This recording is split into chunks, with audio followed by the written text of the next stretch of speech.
Okay, well, welcome everyone to this webinar. We are covering Farm Bill 101, what the 2023 Farm Bill means for Minnesota. And we're very excited to have you all here today for the webinar. We're going to be giving an overview of the Farm Bill and how it's structured and how it impacts our farmers and food systems. And especially we're going to highlight what the 2023 Farm Bill will mean for us in Minnesota and our community, what we hope to see from this new Farm Bill, and also ways that you can engage and try to support that effort and influence what ends up in that final bill. And I especially want to highlight that today's webinar is a collaboration between a couple different groups that work on this from different angles. So today we have the MinneAg Network, Partners to End Hunger, the Minnesota Food Justice Network, and Land Stewardship Project, all supporting this webinar, which is pretty exciting. I think in recognition of the broad reach that the Farm Bill has, that it's impacting farmers' livelihoods, access to food, support for sustainable farming and conservation efforts. Our groups might have different big picture goals, but we really recognize that all these issues are interconnected, and we're committed to lifting each other up and working together, presenting a united front, and we want to push for a Farm Bill that's truly supportive of our communities in multi-sector ways. So we're really excited to be working together and bringing this information to you today. So let's go to the next slide. And just to hear who is in the room today, please introduce yourselves in the chat, and you can share your name and your location. And then why are you here today? Why are you interested in the Farm Bill? What do you want to learn? What's your connection to the Farm Bill? And while you all are sharing that, we'll have our panelists introduce ourselves. So I'm just moderating today. I'm not one of the issue experts, but my name is Erin McKee. I'm the Community Food Systems Program Director at the Institute for Agriculture and Trade Policy. I am a coordinator for the MinneAg Network that works on farm and food systems issues in Minnesota. And then we also are engaging a little bit on the federal level as well. And I'll pass it to Sarah to introduce yourself. Everyone, it's great to see you all in this room today. My name is Sarah Goldman. I'm a federal policy organizer with the Land Stewardship Project, and most of my work focuses on Farm Bill. Great, and then I'll pass it to Colleen. Hi, I'm Colleen Moriarty, and I'm the Executive Director at Hunger Solutions Minnesota, and I think this is my 4th or 5th Farm Bill, so I've been through this a number of times, and I really am looking forward to this panel today. Thanks. Thank you so much. And then Michael. Hi all, Michael Happ here. I'm the Program Associate for Climate and Rural Communities at the Institute for Agriculture and Trade Policy. I work with Erin, our benevolent moderator here. And I just want to say we have a rock star group of panelists today, so I'm very excited for what they have planned to share with you. You can ask questions at any time during the webinar. If you use that Q&A function, that really helps us to keep track of the questions and make sure that we get to them. If you use the chat, they might get buried by other discussion, but please use that Q&A anytime, and then we will have time at the end of the webinar where we will address those questions. We are also recording today's webinar. I know that it ended up being a busy week, at least at the Minnesota legislature, so we had a lot of partners who are busy today and who can review this later on. You all can review it. You don't need to take wild notes while everyone is speaking, because we will record it. We'll share the recording with you afterwards, and we'll also share any key links or resources that are mentioned during the webinar in a follow-up email that we'll send to all the registrants. So not just the people who attend, but anyone who registered. So with that, let's kick it off and get into the content. I'm going to pass it over to Sarah, and she will share a little bit about the Farm Bill in general and then LSP's priorities for the 2023 Farm Bill. Yeah, thanks, Erin. So just to kick us off, I want to provide a little bit of grounding in terms of who Land Stewardship Project is and our orientation to Farm Bill work. We work in Minnesota primarily. We have 3 offices here, but our work really focuses and is centered in our membership. We have a very dynamic, robust membership made up of farmers across the state and in the region. And all of our work is guided by steering committees. So our Farm Bill work is no different. We have a steering committee of 8 farmer members who are really taking charge of what our Farm Bill campaign looks like and how our advocacy is working this cycle. So the Farm Bill, if you want to go on to the next slide, is the most comprehensive piece of federal legislation on agricultural policy, and it's only passed once every 5 years. It directs hundreds of billions of dollars into our communities, especially rural communities. And it also funds both nutrition programs like the Supplemental Nutrition Assistance Program or SNAP, as well as agricultural support programs, things like commodities. It also runs credit programs through the USDA and conservation funding, along with numerous other programs from things like forestry to regional food system support programs. And the Farm Bill, next slide, it authorizes, as I was mentioning, hundreds of billions of dollars over a period of years. And as you can see in this pie chart, the majority of the funding in the Farm Bill goes to nutrition programs, followed by almost a split divide between crop insurance, commodity, and conservation programs, respectively. So a lot of that funding is going towards folks who are using commodity and crop insurance programs, and then conservation, especially working lands conservation programs, which I believe Michael will dive into a little bit more later in our program. Next slide. So the Land Stewardship Project, we've been around for 40 years, and we've been advocating on the Farm Bill since our inception. And we've had some wins in the Farm Bill. We have achieved and advocated for crop insurance reform, which we're still advocating for, things like payment limits, conservation-based risk management. And one win that we had was creating a new program that is called the Whole Farm Revenue Protection Program, trying to make crop insurance more accessible to very diversified operations. LSP also led the charge for the development and the expansion of the Beginning Farmer and Rancher Development Program. And this is a really important program because it funds opportunities for organizations to train beginning farmers and ranchers. We've also historically advocated for working lands conservation programs. We fought to maintain the Conservation Stewardship Program and also increase funding for programs like the Conservation Stewardship Program and the Environmental Quality Incentives Program. And so some big issues for us that we're focused on right now, and I'll dive into the specifics a little bit later, but we're really focused on climate conservation, consolidation issues, and land access for beginning and emerging farmers. And all of those topics are going to be huge priorities for this Farm Bill.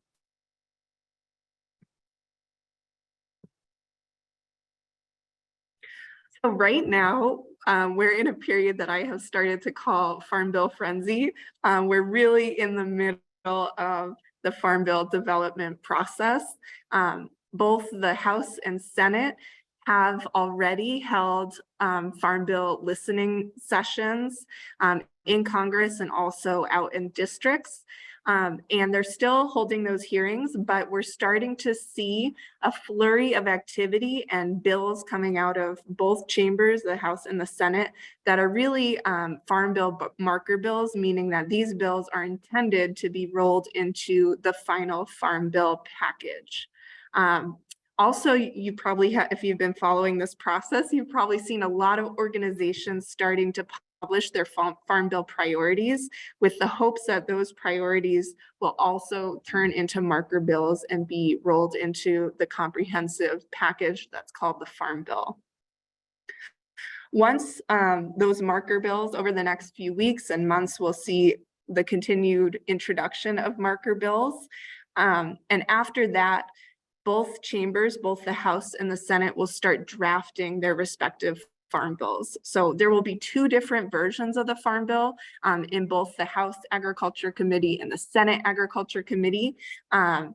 And once they are drafted in those committees and passed, there will be a process where delegates from both the House and Senate Ag committees will come together and they will start hashing out the differences in those farm bills, and they'll put together kind of a compromise package or compromise farm bill, which will then go to be voted out of the House and the Senate floors and onto the president to sign into law.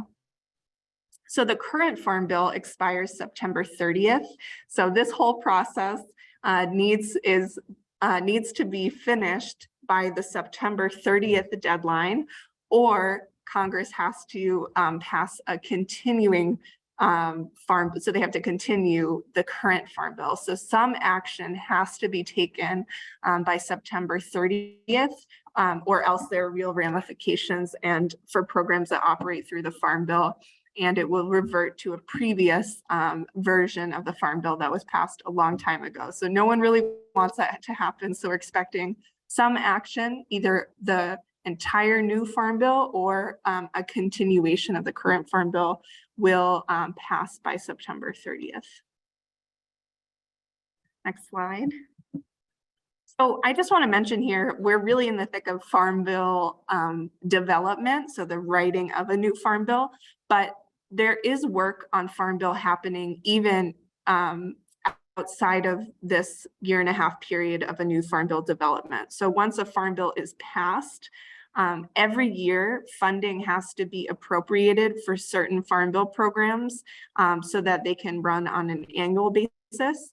And in addition to that appropriations process for new programs and sometimes policies that are rolled out through Farm Bill, USDA has to create new rules to determine how those programs are run. So there is a public opportunity for the public to comment on that rulemaking through a rulemaking process.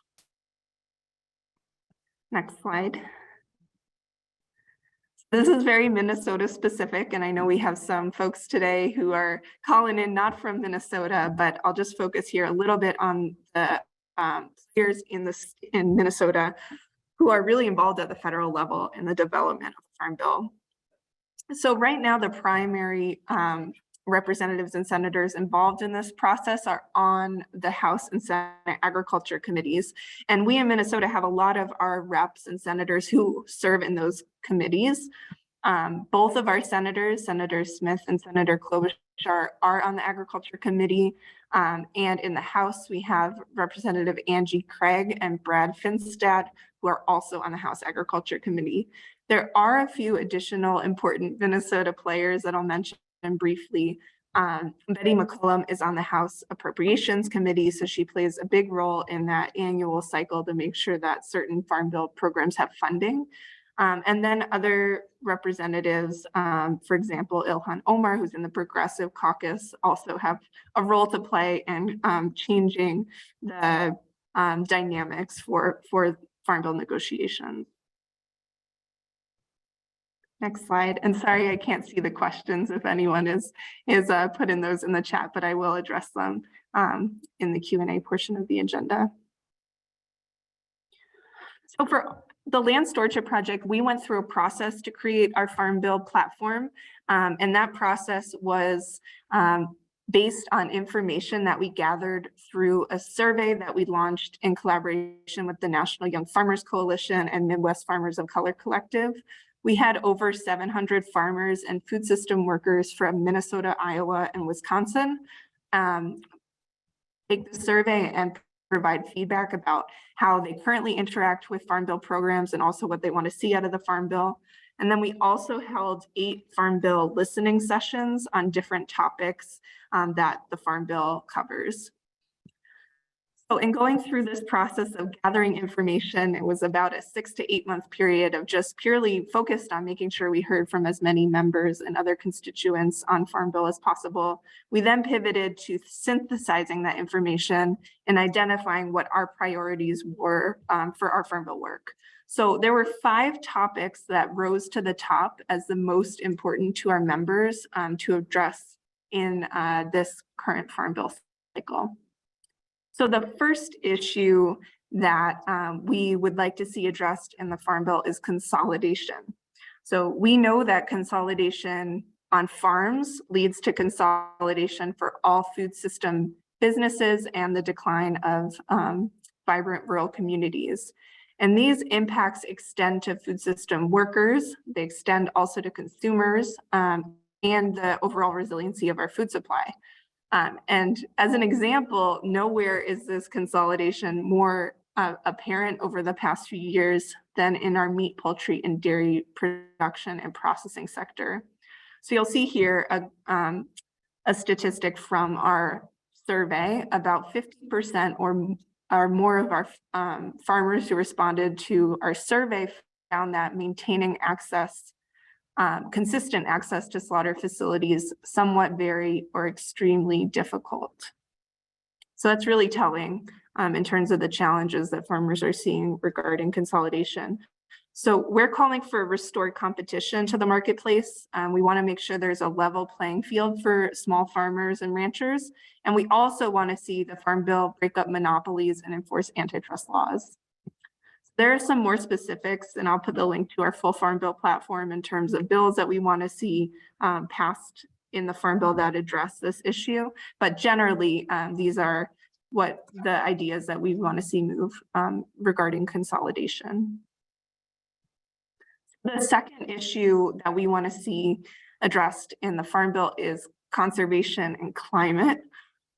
We all know that farmers are on the front lines of the climate crisis, experiencing extreme weather events, and it impacts not only our environment, but also the ability of the farmers that we work with to succeed.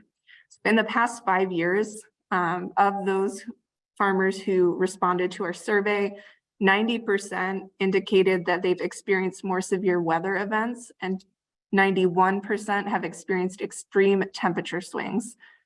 Tellingly, 84% of respondents believe that these effects are due to climate change. So folks are realizing the impacts that they're seeing and want real action on climate in this Farm Bill. So we're calling for the Farm Bill to create funding streams for new and innovative sustainable practices. And we also want to see the elimination of funding for practices that harm rural communities and the environment. Things like including funding from the Environmental Quality Assistance Program that go to concentrated animal feeding operations. And I think Michael will also dive into this a little bit more. The third area of focus for us is crop insurance reform. So only 21% of farmers in our survey actually reported using crop insurance. At the same time, about 10% of farms nationwide receive 60% of total farm subsidies.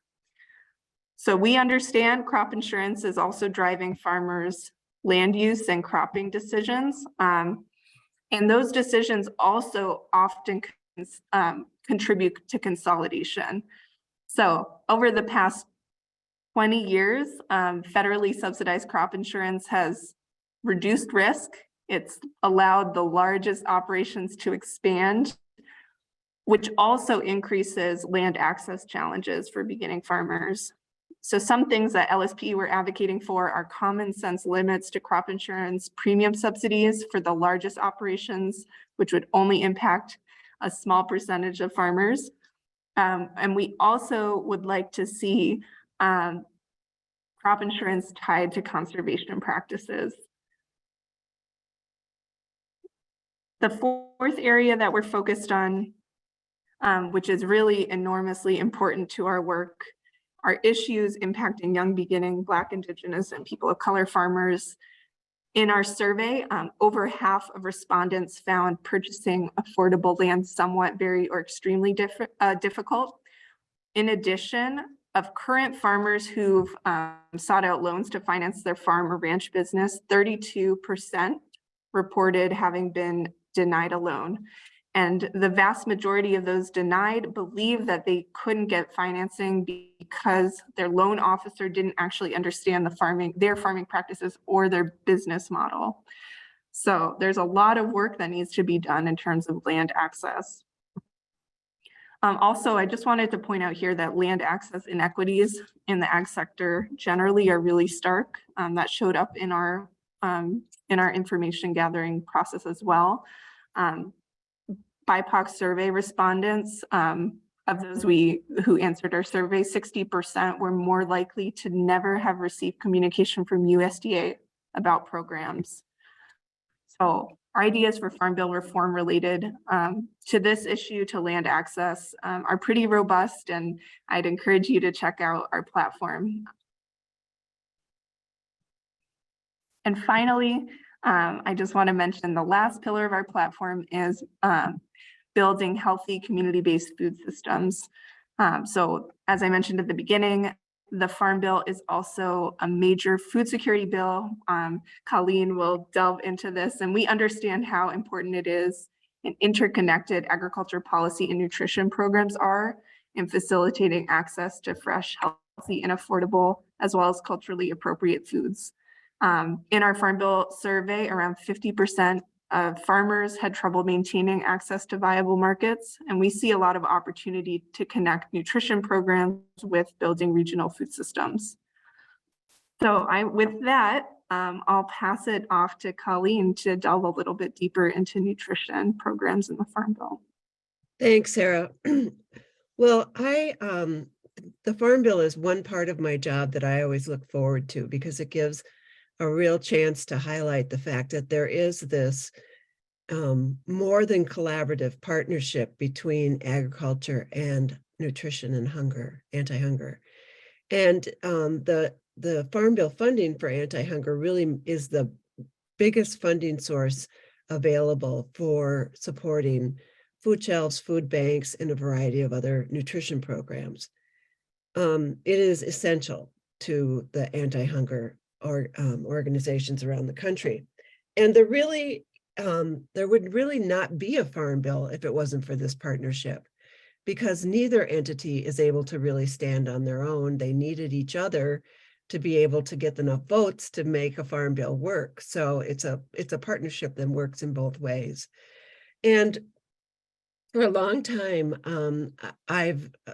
for most of my career at Hunger Solutions, I have partnered with farming organizations like the Farmers Union to go to listening sessions and learn more about what it was that the agriculture community was really looking towards. And I've had another opportunity to really hear about that more through the work of MinneAg and through talking with people around the country. I think that for too long, big ag, as some people refer to it, has been, overrepresented in discussions about the Farm Bill. And I've done everything I can to make sure that we have BIPOC farmers, new and emerging ranchers, fresh fruit and vegetable crop growers in the discussion as we move forward. But let me just tell you about the situation where we're at now and why this is so important. SNAP is the major driver of the Farm Bill funding. And currently, as of yesterday, the emergency declaration has blinked off. The last COVID protection has blinked off. And there are about 400,000 people in the state of Minnesota who are on SNAP. And they saw their benefits during COVID go to the maximum. And so this payment in March will be the last payment. And it brings someone who's a senior, for instance, to go from $230 a month for food assistance to $23 a month. In April, they'll go back to $23 a month. So we're, really talking about is the SNAP allocation appropriate, considering where we're at. That's one of our major focuses during the Farm Bill discussions. Now, there was one Farm Bill hearing already held last year outside of Northfield, and it was Representative Craig was there. And there have been, a lot of discussions, particularly on behalf of Senator Smith, that have been very encouraging about the Farm Bill. But to make the Farm Bill work, we don't necessarily have to have the same message. We just have to have the message that we can't be split apart. That's number one, because there is no Farm Bill without it. And so, and there's always some marker bills that come forward that say, well, we should get rid of nutrition. It should just be an agricultural bill. And, you know, we all work hard to make sure that that doesn't happen. It's not rural versus urban, because there's hunger everywhere in the state. It's not just an urban issue. So we feel like we have, you know, a lot to say that can be helpful to the discussion. Furthermore, I really think that regionally, you can set people apart into, you know, silos if you start talking about just one kind of agriculture versus another kind. I remember when Tom Harkin was really active in the Farm Bill, and he had a crush on fresh fruits and vegetables, I swear. I mean, he could never talk about them enough and how important it was and how little funding they got from the Farm Bill and how they have been left out of the discussion. And I'm sure if he were, you know, still involved, he would be carrying the same message about BIPOC farmers and new and emerging ranchers. So I think that there's a lot of cooperation. There are some fixes that we need in the Farm Bill that would allow more people to participate in SNAP outreach as far as community organizations. There are some fixes about the Thrifty Food Plan and others, and I won't go into all those. Are kind of minutia things, but they're important. But one of them is something that you might be familiar with, and that is the GusNIP program, and that is modeled after market bucks. And market bucks in this state, which was just heard at the state legislature yesterday, is an extremely successful program that really gives local agriculture a chance to, and people on SNAP a chance to form a relationship that makes both ends of their lives better. It's an incentive program for people who are on SNAP who can visit farmers markets and get an incentive of up to $10. And that really goes a long way in the farmers markets. And it's been underfunded for so long. And now we're looking for, you know, $500,000, which, you know, there was a lot of discussion yesterday on the floor about one particular representative who had never seen a hungry child. He doesn't know what that would look like. And, he doesn't really believe there are any. And, you know, it just seems unbelievable that we would be in the position that we would have to be questioning that level of discussion about nutrition. So I think our partnership works. I think it can be enhanced. I think that the more that we're out there talking about the Farm Bill together, the better. And I really look forward to working on the Farm Bill, working with the delegation, working with our own local legislators to have them understand it better. And because oftentimes bills come up at the state legislature that they want to do fixes to the SNAP program, which are federal. It's a federal program, and so they really can't do that, and they get very frustrated. So it'll be very nice to be able to have that discussion again about why they can't do that. I just a great opportunity. I learned a lot just listening to Sarah, and I'm sure I will listening to Michael too. So thank you for inviting me today. Thank you, Colleen. I feel like this is a wonderful treasure trove of information. Especially, I'm someone who's newer to working on the Farm Bill too, so I am definitely also in learning mode. I did want to highlight, we had another partner group who had wanted to co-host with us today, the Metro Food Justice Network, and they ended up having scheduling conflicts and couldn't join. But I did want to share in the chat a link to their website. They are a really important partner organization. They started in 2012, and they have worked in different ways to support community members to have a voice in the food system. And their current focus is really empowering community members to take collective action, to work together collaboratively and equitably to influence the food system and really lift up food justice. So if you want to get involved, I just wanted to highlight, even though they couldn't be here today, they have a wonderful website that you can check out and learn more about them, and you can certainly join and get involved. They work on issues both at the state level and are also engaging on some federal level Farm Bill policy stuff as well. So please check out their website and support them. And with that, I will pass it over to Michael to talk a little bit about the climate and conservation components of the Farm Bill. Thank you, Erin, and thank you to Sarah and Colleen for your great presentations. This, again, I learned a lot just listening to the two of you.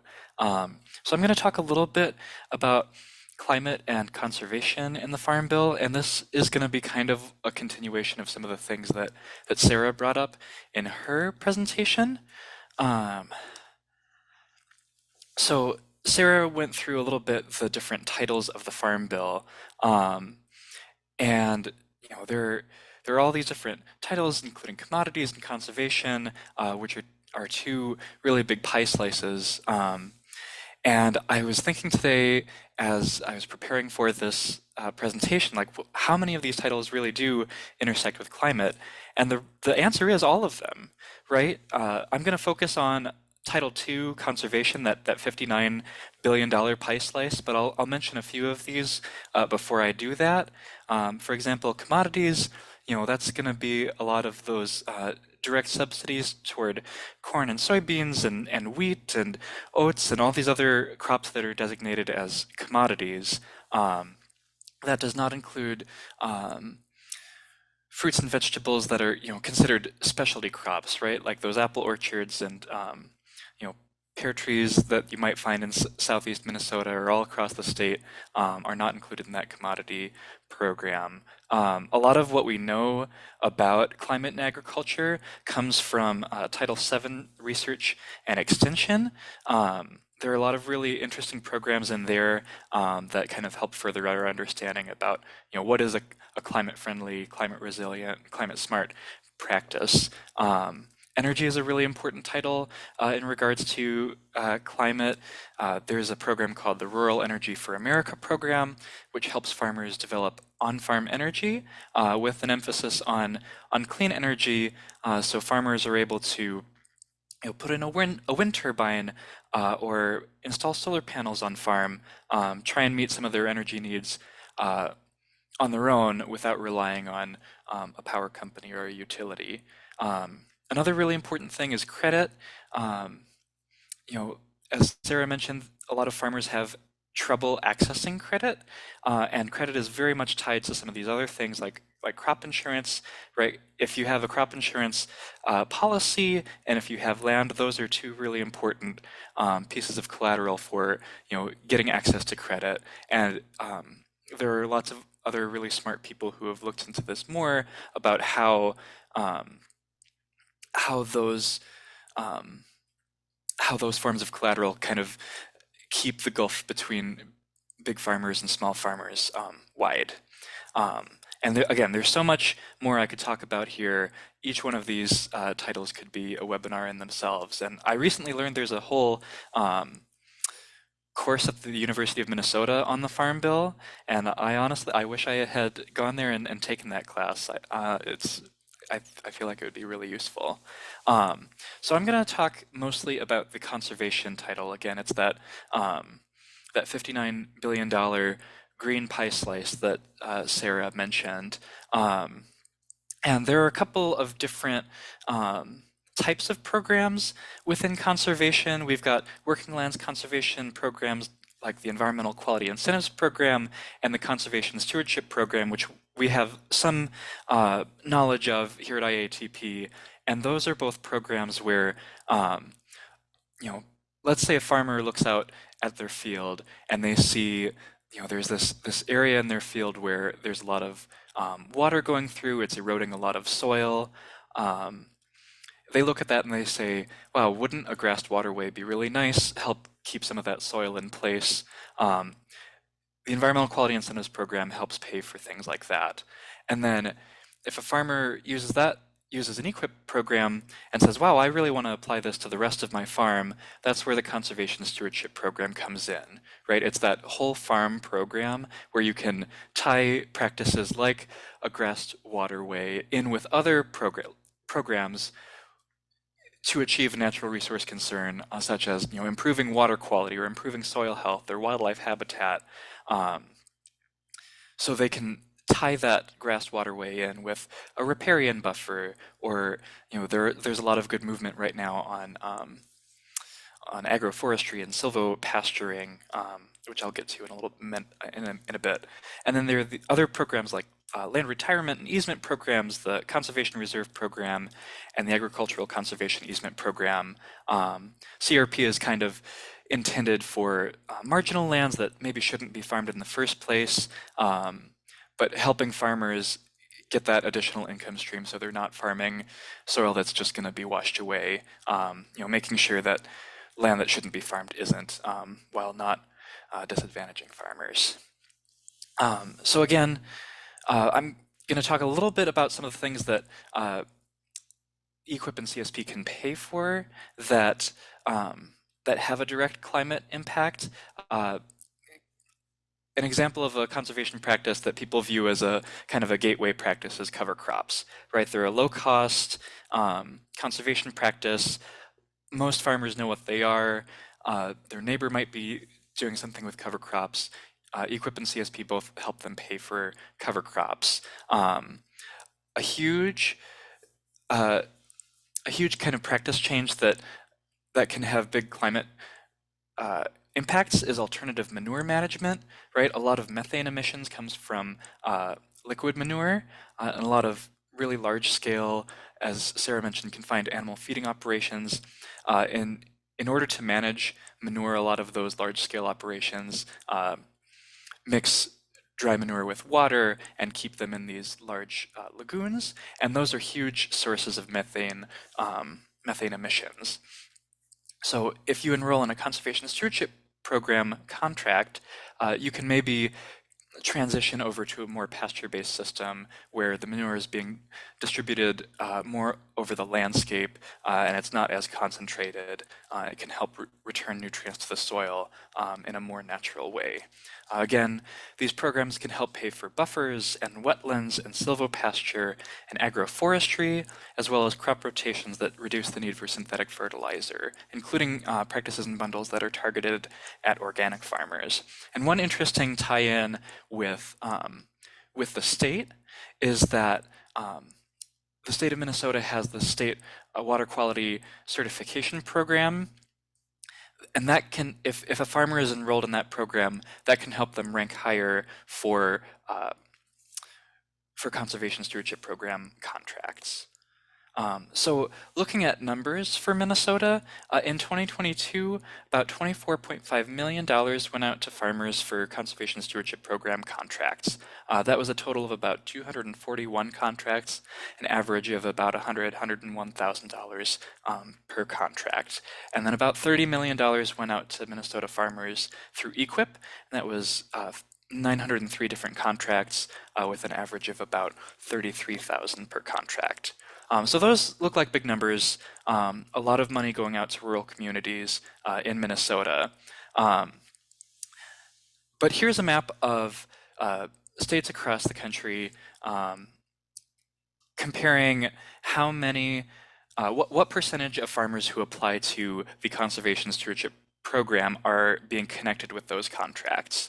The darker green states are where north of 80% of farmers who apply to these programs are getting the contracts, and the yellow color at the bottom is where between 0 and 10% of farmers who are applying are connected to the contracts. And you'll notice that Minnesota and Mississippi are that yellow color. So Minnesota actually ranked 51st out of 52 states and territories last year for the percentage of farmers being connected to these CSP contracts. So again, 241 folks are getting connected with these contracts. Almost a little over 3,000 farmers applied for them in the first place. So there's a lot of demand for these programs, and in our mind, this is low-hanging climate resilience fruit, right? Not every practice is going to sequester carbon, but most of these practices are going to help farmers be more resilient in the face of a changing climate, right? It can help them adapt to droughts and floods and things like that. And nationwide, the number I believe is about 3 in 4 farmers who apply are being turned away. So there's a lot of demand nationwide. Minnesota actually has historically sent out more CSP contracts than any other state. And we want to make sure that we're still leading the charge and providing an example for other states to follow on conservation agriculture. And here's kind of a breakdown of Minnesota plus 2 neighboring states, Iowa and Wisconsin. I know folks like to compare ourselves to those 2 states as a little friendly rivalry. And you can kind of see how the percentage being awarded contracts has gone down over time, with a steep decline around 2014, 2015 as a result of budget sequestration back during the Obama years, an uptick around 2018, and then after the 2018 Farm Bill, another decline. And then an interesting thing, so we just, IATP just released a report this morning called Still Closed Out, going into more detail on these numbers. And it's been good to see the percentage go up over this past year, because this is measuring contract fulfillment before the new funding from the Inflation Reduction Act was applied. So I know I went through that really quickly. I'm happy to answer any questions, but kind of building off of what Sarah was talking about is how can I engage in the Farm Bill as a Minnesotan? So we're lucky to have really good representation on the federal US Senate and US House Ag committees. Just this morning, the US Senate Ag Committee had a hearing on conservation programs, and both Senator Klobuchar and Senator Smith were there. Senator Smith asked a great question about this very issue of oversubscription of conservation programs and how USDA can help match farmers to these programs. And it sounds like USDA is trying really hard to improve outreach to farmers of color, to low-income farmers, people who have been left out of these programs historically, because we need to do a better job connecting these farmers to these programs and not just go with the largest landowners and focus on acres, right? We need to also focus on number of farmers being served. So again, Minnesota is one of only 2 states that have both of their senators on the Ag Committee, the other one being Iowa. So we're really lucky in that way. And then on the House side, we've got Congressman Finstad from the 1st District in southern Minnesota, and Angie Craig from the 2nd District. They both serve on the House Ag Committee, and in the Republican House, Mr. Finstad was named as the chair of the Nutrition Subcommittee. And another way to engage in the implementation part of the Farm Bill, right after this Farm Bill is passed, we're still going to need a lot of your help to make sure that the money goes where it's supposed to, and that's through the State Technical Advisory Committee, through the Natural Resources Conservation Service.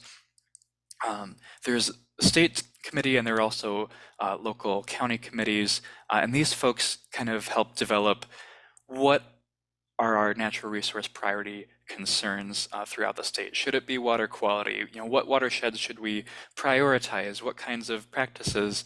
Should we focus on soil health? Should we focus on carbon? Should we focus on wildlife? Things like that. And within that committee, there are subcommittees on programs like CSP and EQIP, as well as grazing and wildlife and all these other things. So there are lots of different ways to get involved. And if you're interested, you can reach out to us, and we can connect you with how to engage on those committees. But yeah, that is all I have, and I think it's time for Q&A. Yes, thank you, Michael. That was a lot of information, really good information. We're getting a few questions coming in on the Q&A, and you can still add those. I wanted to highlight too that we, in addition to those ways that you can get involved and engage, we also are hosting, MinneAg is hosting monthly check-in meetings on the Farm Bill on the 4th Friday of the month at 1 p.m.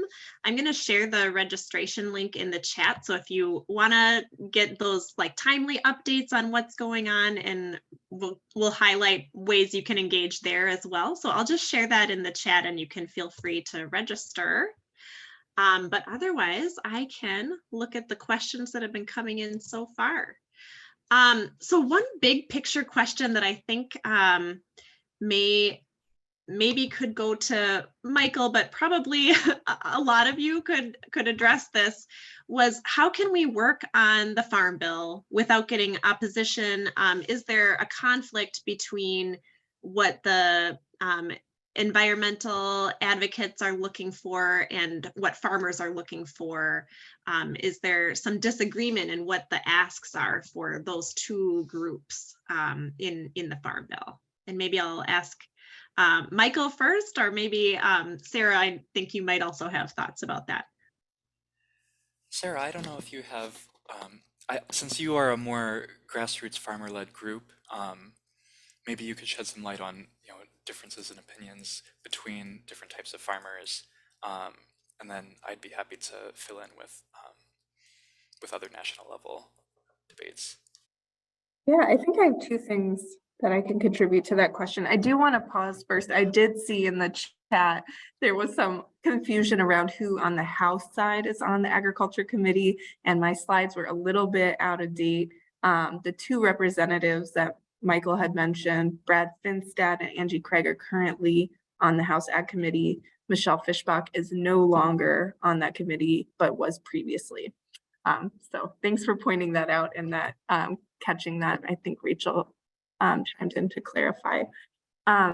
So on the question of differences in opinion between farmers and environmentalists, I think I would reframe that question a little bit. I often try in our advocacy work to uplift the fact that most of the farmers we work with are also environmental stewards. So we really think farmers know the land they're managing most intimately, and often have lots of ideas about how they can enact conservation and environmental initiatives on their own land, and need some support oftentimes through Working Lands Conservation programs to make that a reality. There is one specific case where there was a pretty stark divide between environmentalists and farmers, and that's around some permanent conservation programming through the Conservation Reserve Program. So that program, in comparison with the Conservation Stewardship Program, is a longer term contract that doesn't really let farmers manage their land as much. So when a farmer puts their land into a CRP contract, they often are not really working that land. So it's kind of a portion of the land that they're setting aside for conservation purposes. And in our work, a lot of the farmers that have land in CRP would like to be able to graze that land, have livestock more actively going through that land and providing services that livestock do in grazing and other aspects of how those systems work. But there's been some tension between opening up CRP land to management intensive grazing and some conflicts there. But I will say generally, a lot of the issues that we work on, we try to find common ground between practices that farmers want to implement and taking into consideration the environmental benefits of certain practices. Yeah, and I'll just reiterate what Sarah mentioned about CRP, right?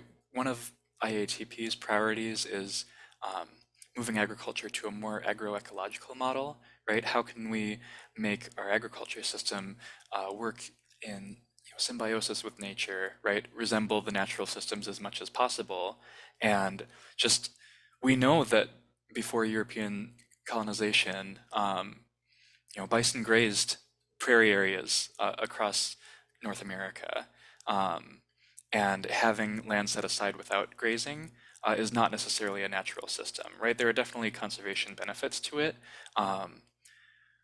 but that's one of the things that we're working on with other groups nationally is how can we make these conservation programs resemble nature.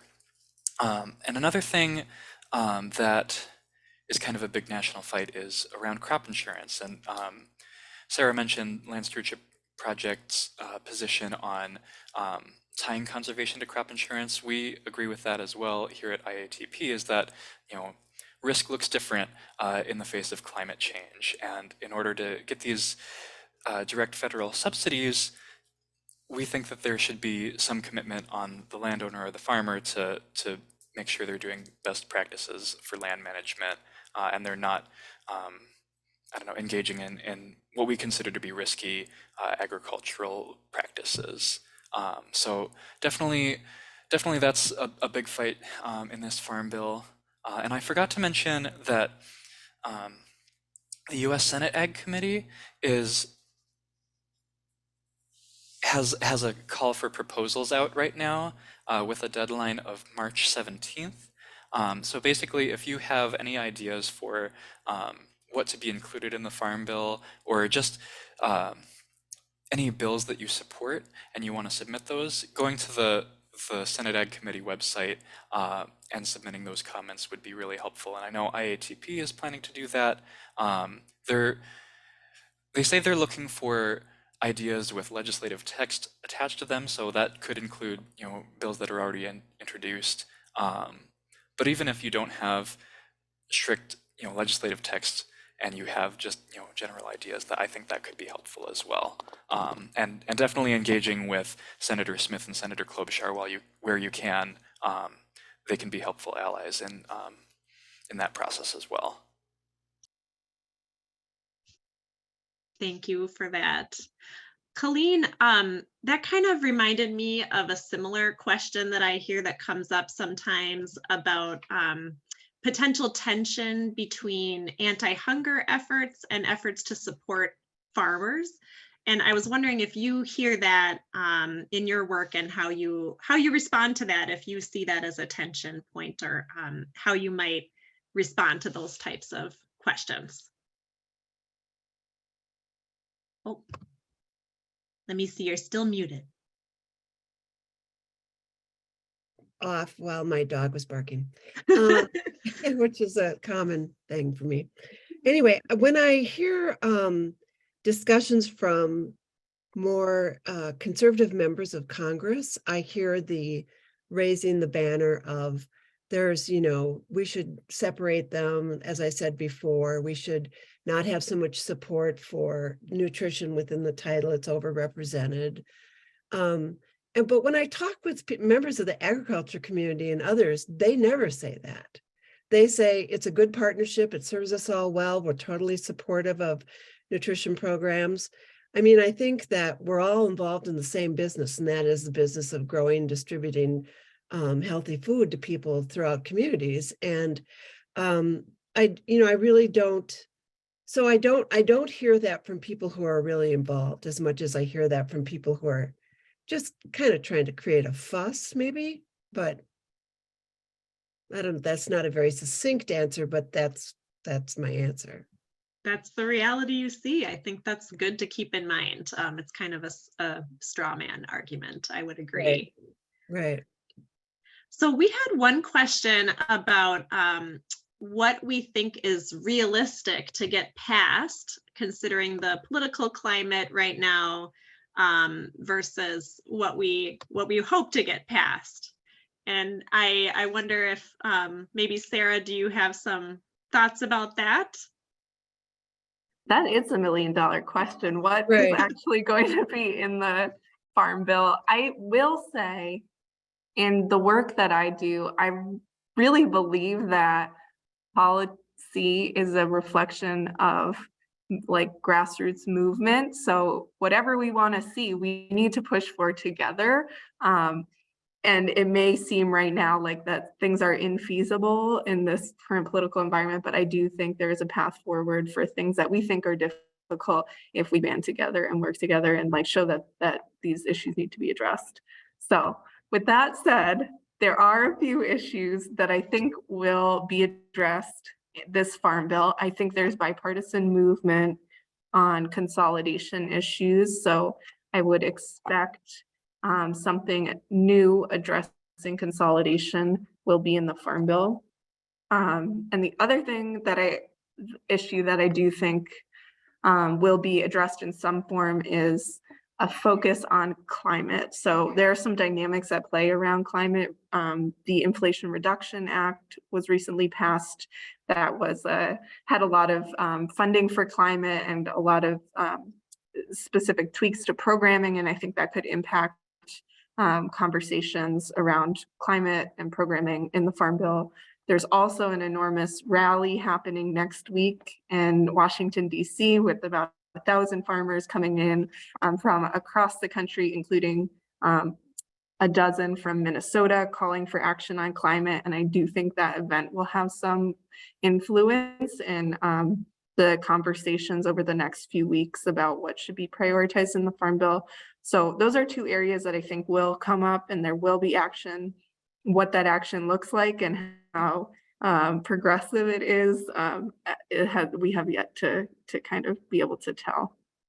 You know, I wholeheartedly agree with Sarah, but I was concerned when it took 15 ballots for the House to come up with a leader. That didn't really signal to me a lot of room for building, you know, a solid response. So I did have concerns about that. I think that, you know, we have every opportunity to work bipartisanly to get past the things that we believe in. And, you know, I think that conversations, obviously we'll be having a lot of conversations with Representative Finstead since he has a position that is really impacting nutrition. But even when we're having those discussions, there's nothing that holds us back, nor do I ever get held back from mentioning other issues that are outside of the nutrition title and how important they are to the Farm Bill in Minnesota. And, you know, I think when it comes to, you know, getting a deal, you know, there was a certain mystery maybe to the way that Colin Peterson did it when he was there. But I think that we can have a little bit more, and he himself has said there's no Farm Bill without the collaboration between agriculture and nutrition. This is Debbie Stabenow's last hurrah, and so we should take advantage of that. And I think that you know, we just have to keep pushing. And you know, the representatives of Angie Craig and Finstead and Smith and Klobuchar are all very, very firm advocates for agriculture and for anti-hunger. And so we need to encourage them and respond positively when they do something we think is good.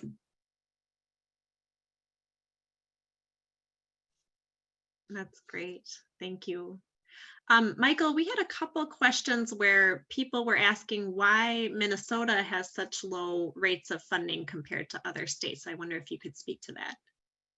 Yeah, absolutely. Yeah, then I apologize for not mentioning this earlier, but it really is a funding issue, right? There is a formula that USDA uses to distribute funds out to the states, including a whole host of things from, you know, how many resource concerns there are, you know, how many farmers, how many acres of the state are farmland, and what the conservation potential is. But at the end of the day, there's just not enough money for these conservation programs, and in some cases, the money's not being used the right way. As Sarah mentioned, there is some environmental quality incentives program money, about 30, maybe even a little north of 30% of that program is going toward practices we would consider industrial and not necessarily things that should be paid for through an environmental program. Things like, you know, waste lagoons and you know, basically, are we using this money for concrete or cover crops or, you know, things like that. I know. So anyway, funding is a definite issue. We signed on to a letter last year where we advocated for doubling the total money going toward conservation programs in the Farm Bill. And another problem that we're seeing is there's just not enough funding, not enough support for local technical assistance, right? If you go to your local USDA county office, the folks that work there are just overworked, and there aren't enough of them, underpaid, and there's a lot of turnover there. So when you think about the conservation stewardship program, for example, that is this really intensive, there's a lot of paperwork involved, and it's a comprehensive program for a reason, and that requires a lot of work from your local NRCS agent. And when there's so much turnover and there's just not enough staff to handle the work, right? It's in a lot of cases that work just isn't being done. So again, there's a lot more funding needed on both the technical assistance side, but also on the program side, because again, there is just so much demand. And like I mentioned, Minnesota has long been a leader on conservation agriculture. So we've had 3,000 farmers last year applying for this program, whereas in a state like Rhode Island, for example, you might only have a few hundred farmers applying, and they're able to, meet a lot of that demand.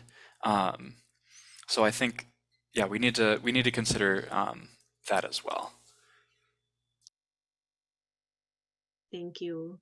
I think we'll do a couple more questions here, and I think we'll wrap up early, at least by 1:15, if not a little earlier. So we'll just take a couple more questions here. So Sarah, one person was asking if we could share, again, the timeline for when ideas should be submitted, when the legislature is reviewing those ideas, and then when will the Farm Bill actually be passed?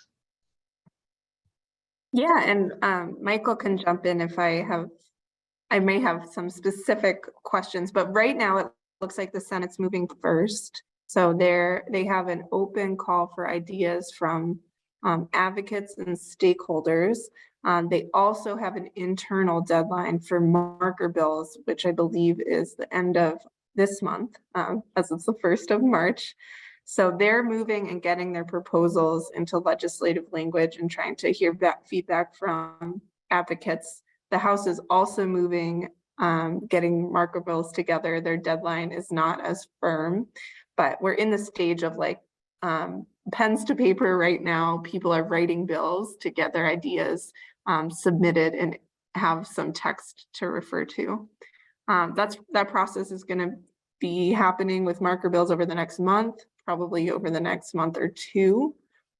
And then after that, it will kind of pivot to a more internal process within the House and Senate as they look through the marker bills, as they start drafting over the summer their draft farm bills. So I would expect to see over the summer a little bit behind closed doors work, and then the deadline where the new farm bill has to be passed is September 30th.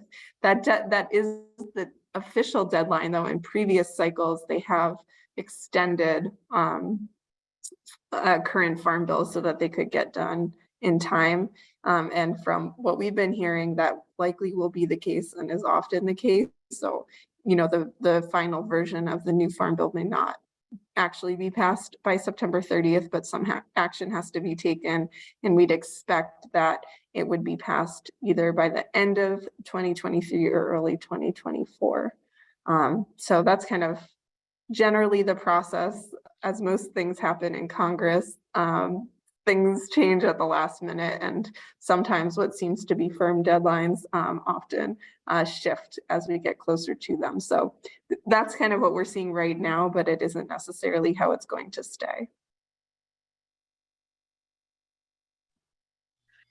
And I'll jump in really quick and just say that it's probably a good thing that the Senate side is moving forward more quickly than the House side. As Colleen alluded to, the House is a little bit disorganized right now. It's not clear how some rules that the House passed earlier this year in regards to standalone issue bills is going to affect the Farm Bill. I think there's going to be some pushback within the Republican Party, especially from farm state Republicans on that rule as it relates to the Farm Bill.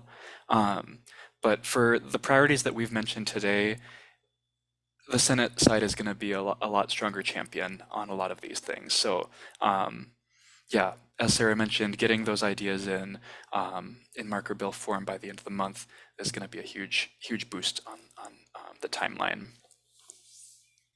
And also, if you're kind of in for the Farm Bill drama, which is entertaining sometimes if you're in this world and follow kind of farm policy, there will be, because the Senate is Democratic controlled, the House is Republican controlled. After they go through the process of drafting their individual farm bills, they're going to have to come together and hash out differences. And that is going to be a contentious process to watch. But also I would encourage you, if you're in the advocacy space, to make your voice heard, especially on the House side with our representatives who are leading the nutrition portion of the Farm Bill, because that is really often and where we expect the differences in the contours of the Farm Bill will be. So make sure you're continually advocating for a strong nutrition title from our perspective in these negotiations. That's super helpful. Thank And you. it looks like Colleen might have wanted to chime in there as well. No, I totally agree. It is drama filled as we move forward. You know, this just reviewing the markers is drama filled, much less going on. And, you know, we all hope that it's going to come to a conclusion, but there's been continuing resolutions a couple times on the Farm Bill. So we, you know, hurry up and wait, right? It's plenty of time to craft organizing strategies. Colleen, we had a couple questions about SNAP and the intersection with the Farm Bill. So one of them was about how the SNAP benefit cuts now post-COVID relate to the Farm Bill, and is the nutrition subcommittee where those benefit levels are established, and then how does that interact with the state level benefits and things like that? So if you would share a little bit on SNAP and how those funding levels are determined. Yeah, the funding levels are set within the Farm Bill for the SNAP program, but you know, the SNAP program is an entitlement, so it goes on regardless of, you know, whether or not that we meet a agreement on the current Farm Bill discussions. But I think what we do is we go back and ask for an increase to the allocations and formulas as it affects, you know, each case. The state doesn't set those, the federal government sets those, but the state does set an eligibility, and we were successful at getting that increase to 200% of poverty. So it's kind of a long way of saying, one, you know, there is a lot more power within the Farm Bill to deal directly with SNAP because it's a program of the USDA.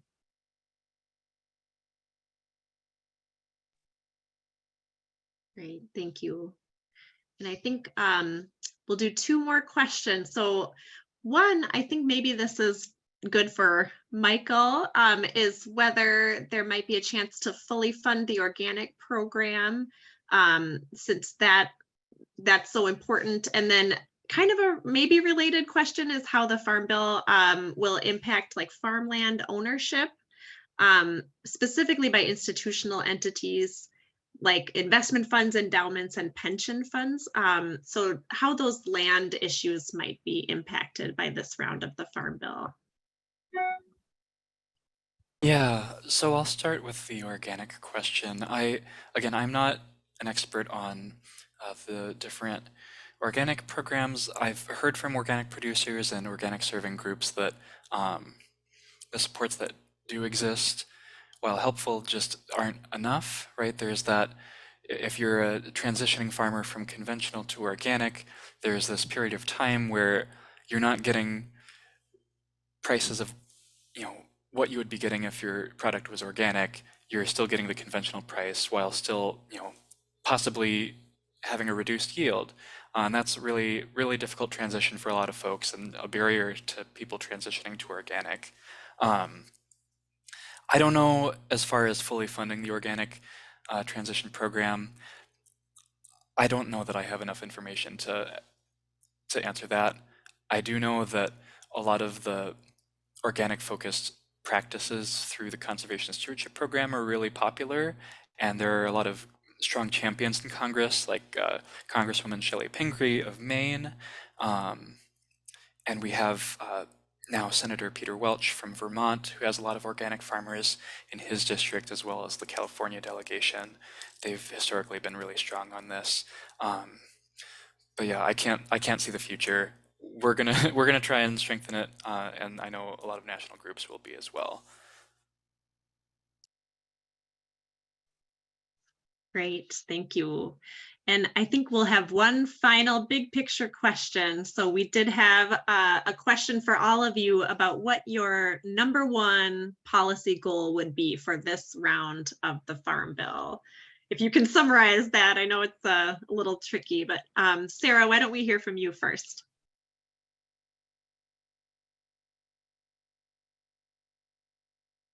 Ooh, this is a really hard one. I don't know if I can actually answer this question because we have, I think, top priorities for each of our different areas of focus.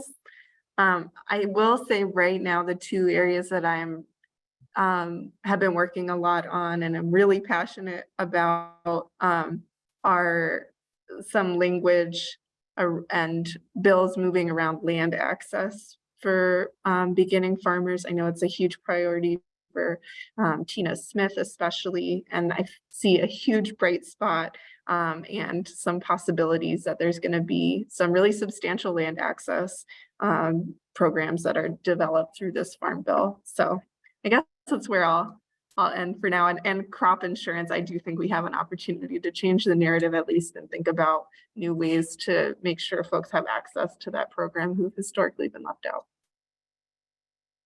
I'm impressed with your ability to limit limit how many things you're naming. Colleen, what about you? I'd like to see us bring the SNAP allocations back to the COVID level for people and make it really meaningful. And, you know, the SNAP really does a lot to revitalize communities with spending in local communities and with supporting farmers. And so that's what I'd like to see. Thank you. And Michael? Yeah, I think similar to Sarah, just all these issues are so interlocking and it's really hard to pick one. But I think for me personally, I would love to see durable and consistent and adequate funding for conservation programs going for the next 50 years. I know that's not the time frame that a lot of farm bills are working with, but yeah, raising the baseline and maybe doubling conservation funding, things like that. We need to tackle this climate crisis. It's really urgent, and if the 2040 or 2050 deadlines or even 2030 deadlines that are being thrown around are to be adhered to, we need that funding going into the future. And yeah, that's all I'll say about that. Well, thank you so much. And thank you to all of our expert panelists today for sharing your expertise and your knowledge. This was really wonderful. I really learned a lot. So thank you to Sarah and Colleen and Michael for sharing today, taking the time during what is a very busy week. And thanks to those of you who took the time to join us today.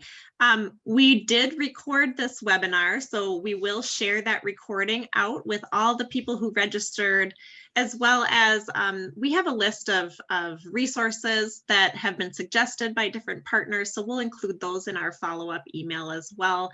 If you're interested in learning more, it's kind of an endlessly fascinating topic where there's always more to learn. So thanks so much for joining us today. And we're very excited to work with all of you and continue to collaborate and hopefully get a good farm bill for our community, for Minnesota this year. Thank you. Have a wonderful day.